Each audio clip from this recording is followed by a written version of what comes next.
maana ni wajibu wetu kama Wakristo kuweza kukumbushana wajibu tulionao. Katika Testimony to the Church gombo la 7 ukurasa wa 157 paragraph ya 4 anasema hebu kitu chochote ambacho kinaweza kusemwa kuliamsha kanisa na kisemwe bila kuchelewa. Kwa hivyo tuna haja ya kuweza kuliamsha kanisa, na tunapozungumza kanisa kuna wajibu wa mtu mmoja mmoja.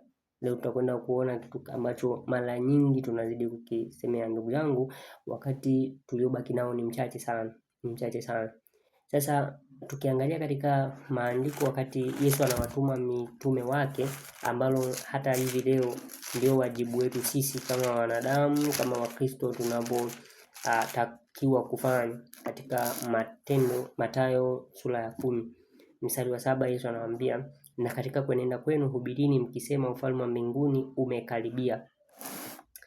Hiki ndicho ambacho ndio ujumbe ambao watu wanabidi waweze kuzidi kuambiwa, kwa sababu ni kweli tena umezidi kukaribia kuliko tulivyoanza kuamini, kama inavyoelezwa katika Warumi 13 mstari wa 11. Sasa tunapoangalia kutimiza huu wajibu wetu, tunatakiwa tuelewe pia ya kwamba kila tunachokizungumza kiweze kuleta matokeo kwa yule tunayezungumza na yeye. Naomba tuweze kusikizana hapa. Tumekuwa tukitumia vibaya wakati tuliopewa, wakati mwingine watu kutumia katika kuwasiliana kwa njia ambayo ila kejeli hapo, masengenyo na vitu vingine.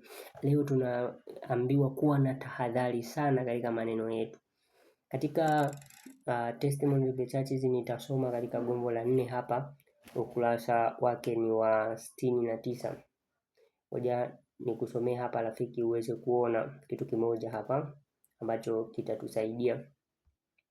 Anasema Mungu analitaka kanisa lake kuwalea wale ambao ni wachanga katika imani na uzoefu, waende kwao, sio kwa kusudi la kusengenya nao, lakini kuzungumza nao maneno ambayo kama tufa za dhahabu katika picha za fedha.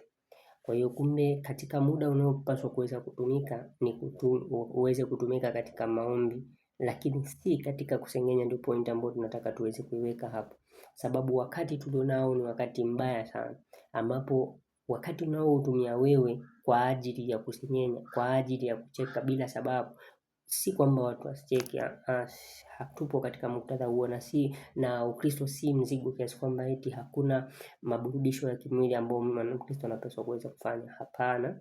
Lakini je, muda huo unatumikaje? Ndio point tunataka tuchukue hapo. Hakikisha kwamba tunaweza tukawa na manufaa kwenye kila tunachokisema, kila tunachoambia upande wa pili, nao waweze kujua ya kwamba ufalme wa mbinguni umekaribia. Sasa katika siku nzima vile ambavyo wewe unawasiliana na ndugu, unawasiliana na rafiki na nani, je, anaona ujumbe wa kurudi kwa Kristo mara ya pili? Anaona ya kwamba ufalme wa mbinguni umekaribia? Na kama haoni hii sura, basi kwa hakika haujatimiza kile ambacho Mungu anatuhitaji tuweze kufanya, na ndio huenda tunasababisha hata asije mpaka sasa. Mungu na atusaidie kuweza kutekeleza wajibu wetu sawa sawa na vile ambavyo anatuhitaji kuweza kufanya.